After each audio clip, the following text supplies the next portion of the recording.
In this video, I'm gonna give you 12 reasons why tourism is down in Las Vegas. Next on Jaycation.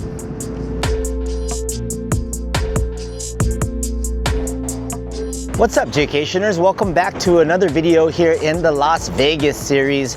And today we are gonna be discussing the decline in tourism here in Las Vegas. As of May 2025, it seems that tourism is down 6.5% total in all of Las Vegas, Nevada, and there are plenty of stats to back that up, and we'll talk about 12 reasons why this is happening. Let's have a respectful and meaningful chat down in the comment section below. Let's not get too political or anything, just talk about why tourism is on the decline here in Las Vegas. First things first, resort fees. People hate resort fees, and I know that they've been trying to get rid of resort fees and junk fees for the longest time, but they haven't tried hard enough because it's still around. For instance, I'm staying over here at the Luxor.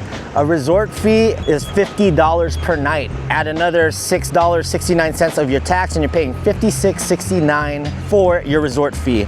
Now, when you read the hotel fine print, they say that the resort fee covers the pool, the gym, the towels, the internet Wi-Fi, everything else in your room, your ice, 1-800 calls on your phone. You don't even use the hotel phone for 1-800 numbers anymore. Resort fees are still, unfortunately, here in Las Vegas, and there are a few hotels that do no resort fee deals. I know right now that Resorts World is doing no resort fees till about mid-September, so you can stay there without the resort fees, which is really awesome. I wish I booked a place over there on this stay because no resort fees really does go a long ways. And Sahara, every now and then, they do a no resort fee offer. You just have to go to their offers tab and find that. For you third tier rewards card members, most of the MGM, Caesars, and other properties offer no resort fees if you have a third tier and you book directly through the website using your rewards account. But resort fees, definitely something that people get fed up with, because when you multiply $60 times a week, that adds up along with your regular hotel rate and all the other taxes you gotta pay here. Inflation is real, and price hikes here in Vegas are ridiculous, whether it's the room, your rent-a-car, or even going to attractions, paying for tickets to events. You're spending anywhere from $250 to $300 for a concert here in Vegas. Given it's a luxury if you can afford it, but these price hikes are crazy. Even with the food here in Vegas, meals here have risen. You're paying $20 for a sandwich. Sometimes you're paying $11 for one slice of pizza. Can you believe that? And some of these really nice restaurants, these theme restaurants, these celebrity chef-owned restaurants around the Las Vegas Strip, you're gonna pay at least $100 per person just to sit and dine here. And some of these food halls are astronomically priced. They've always been that way, just like the one in Caesar's Palace, their food hall over there. Some of those places there have other locations around town and they're 10% less. They're cheaper. Like I remember when Earl Sandwich was over at the Caesar's Palace food hall, prices for their sandwiches were like 20% more than the Earl Sandwich location, let's say over at Planet Hollywood or over at the Palms. So price hikes and price increases, they're no joke.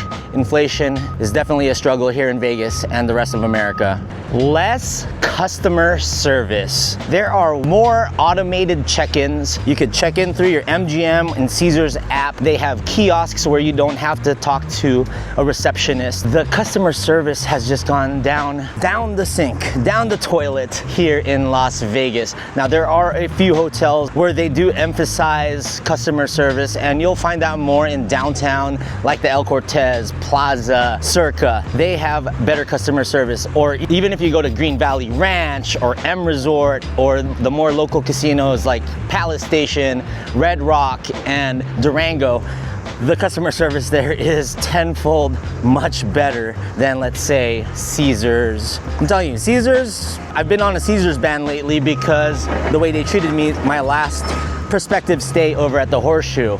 You guys have heard this story before. Long story short, I had a Caesars Diamond card. It expired, but I booked a trip there right before it expired, and I was told that I will not get resort fees and I can still use the VIP check-in since I did it when I was still a Diamond member.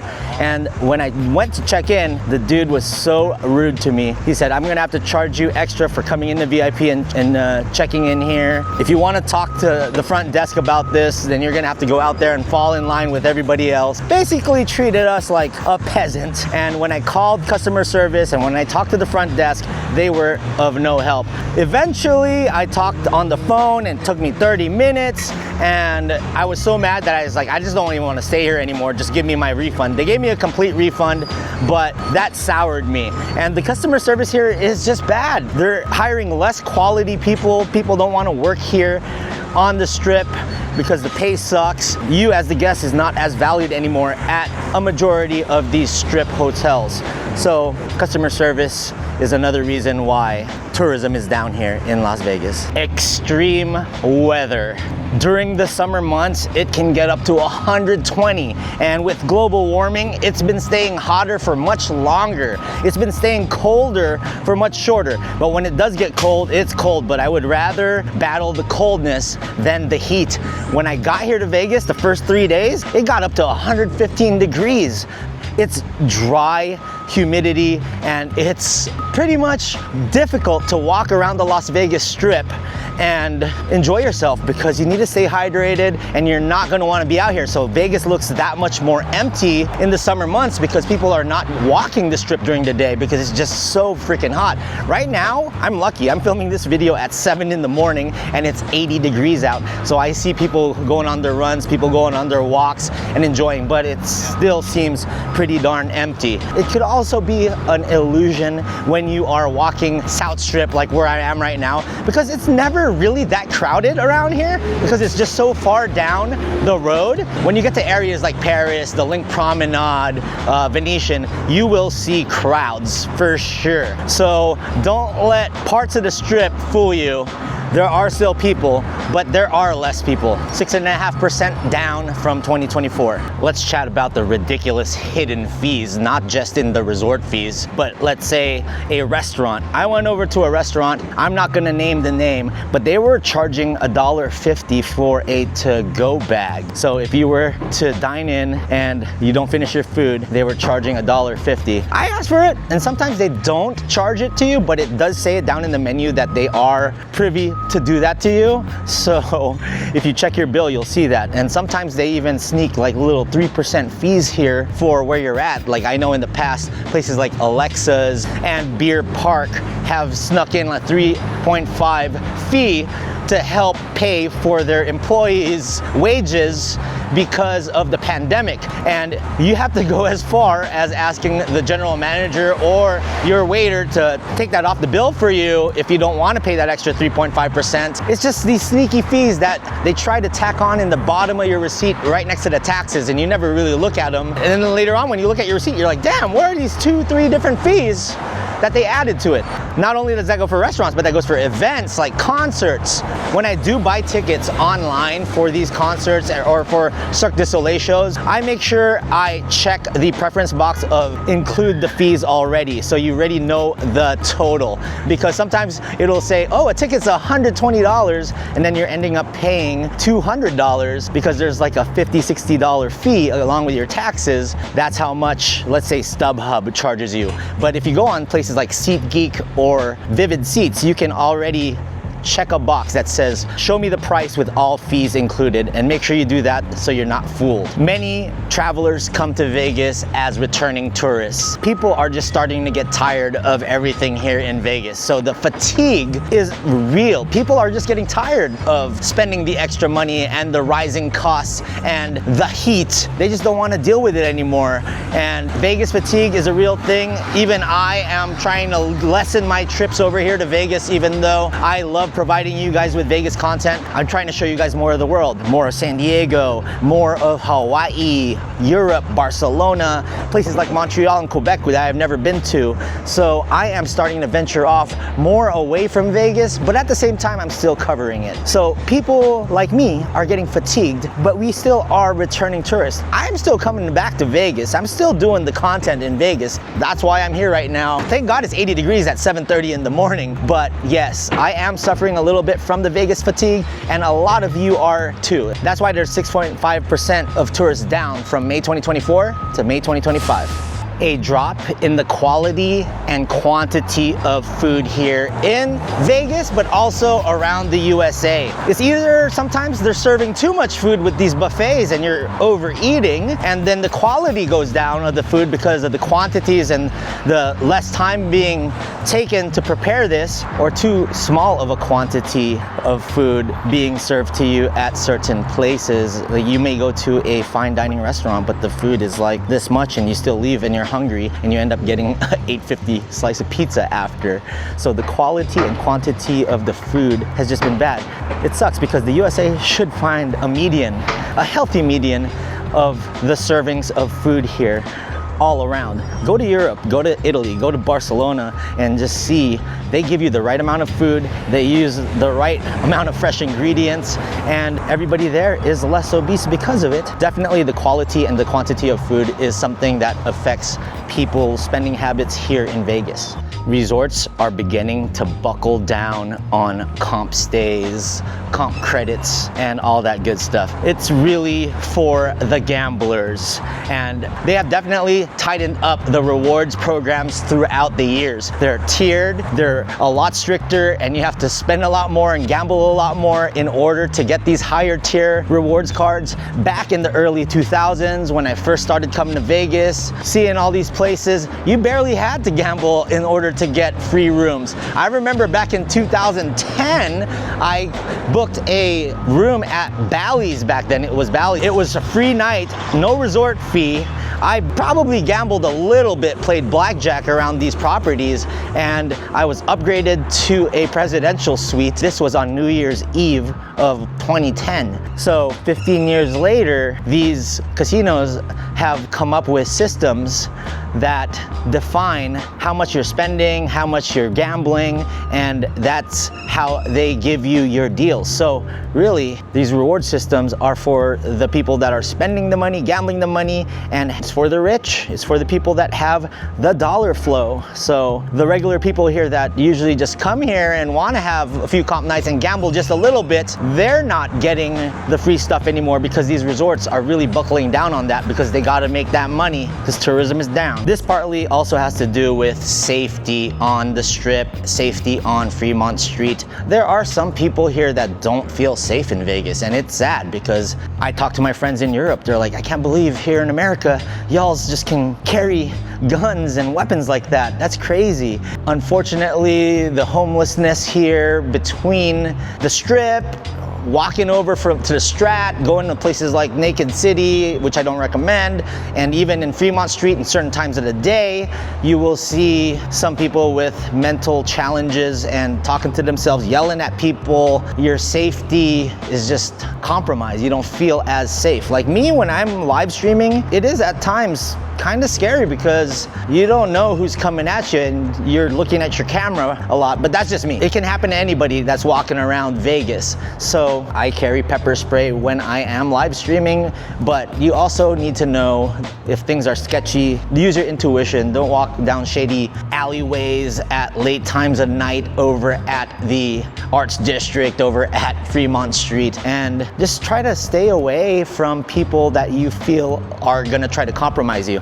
I mean, a lot of the ripoffs and scams that I talk about are of the people over on the Strip trying to bully people into paying them for taking pictures or watching them perform, and that's when the things get unsafe. And then when you add alcohol, you add the sticky icky, a lot of people start fighting each other, and it's not a good thing. So people are really concerned for their safety. I'm not saying everybody is, but there are a good amount of people here that are like, I don't know, I don't want to deal with Vegas right now because it's kind of unsafe.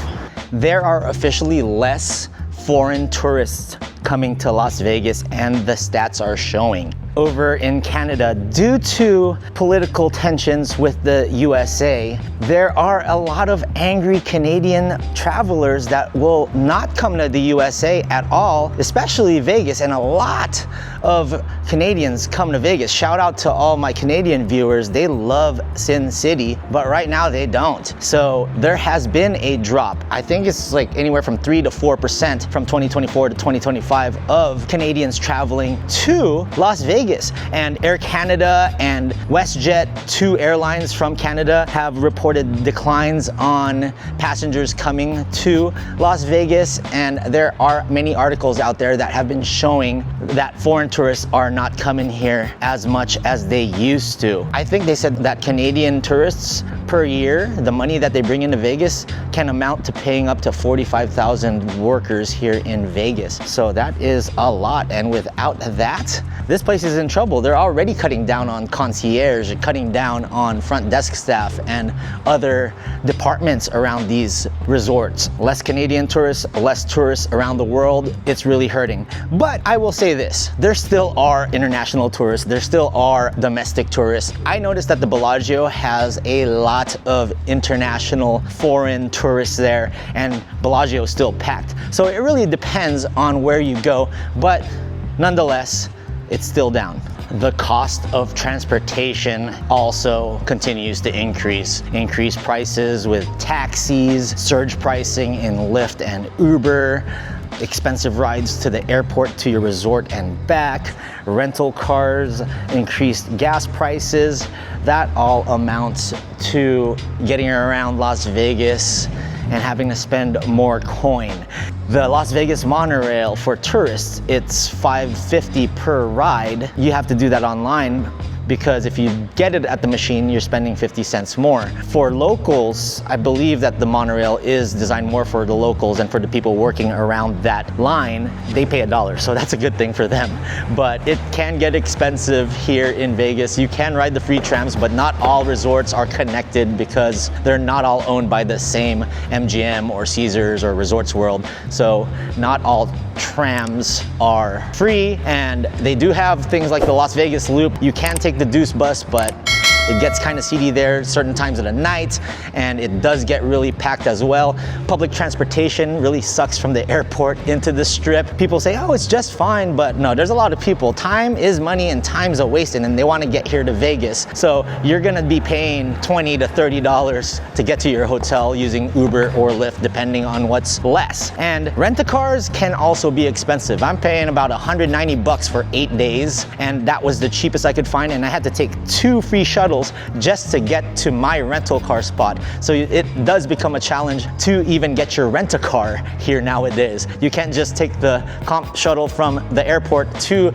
the main rental car station and expect to get a good deal, but sometimes you can. And I've noticed that they make the electric vehicles that much cheaper because you have to return them charged, and it's harder for you to find a charging port. So that's how they get you with the rising transportation costs, and that's kind of why people are getting sick of coming to Vegas. Gambling odds have tightened up immensely through the years, especially here on the Las Vegas Strip. Whether you are on a slot machine or those electronic slots, the odds get better the more you gamble, the more money you put into it. So the higher of your bet, the better odds you have of winning. The lower the bet, you end up losing more. The tables, the odds tighten up more, especially here on the Strip. You have to go to places like El Cortez, Downtown Grand, local casinos like the Station Casinos, even the Plaza, to get better odds with your blackjack and everything else. But when you're betting low, it doesn't really matter to the casino. They want people that are gambling a lot higher at a lot higher rates. And there are people that will come here and ball out and overspend and overgamble. That is what happens. They keep tightening the odds here in Vegas, and that's why gambling has also decreased in revenue for these casinos because of less people gambling nowadays. Also, minimums for these table games like blackjack and craps and all that stuff, it really depends on the foot traffic, the surge time of day. Sometimes in the morning it's 10 bucks, afternoon it's 10 bucks, and then next thing you know, there's only $25 tables at a casino like, let's say, the Luxor or here at Mandalay Bay. It's all said and done, the nickel and diming here in Vegas has just gone to a boiling point, and domestic, international tourists are just getting tired of it and are coming here less. And that's why you continue to see numbers plummet each month here in Vegas in terms of tourism.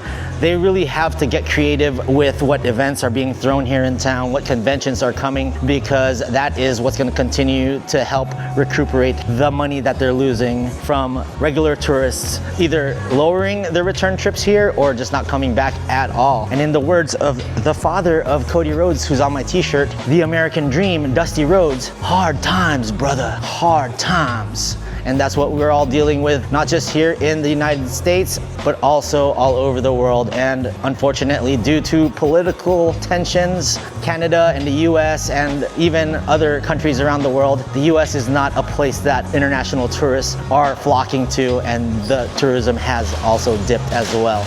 Bonus reason, people are also spending less when it comes to shopping, when it comes to hotels and restaurants. So overall, throughout the United States, people are trying to save and just adjust to the changing economy. If you guys like this video, please like, comment, subscribe. Check out Las Vegas 777 Let's Go. We have great discussions there about the ongoings and the news on Vegas, and you get a lot more up-to-date stuff on my Facebook group. We have a great mod squad over there as well. All right, Jaycationers, until the next one, stay traveling in Las Vegas. Save that money.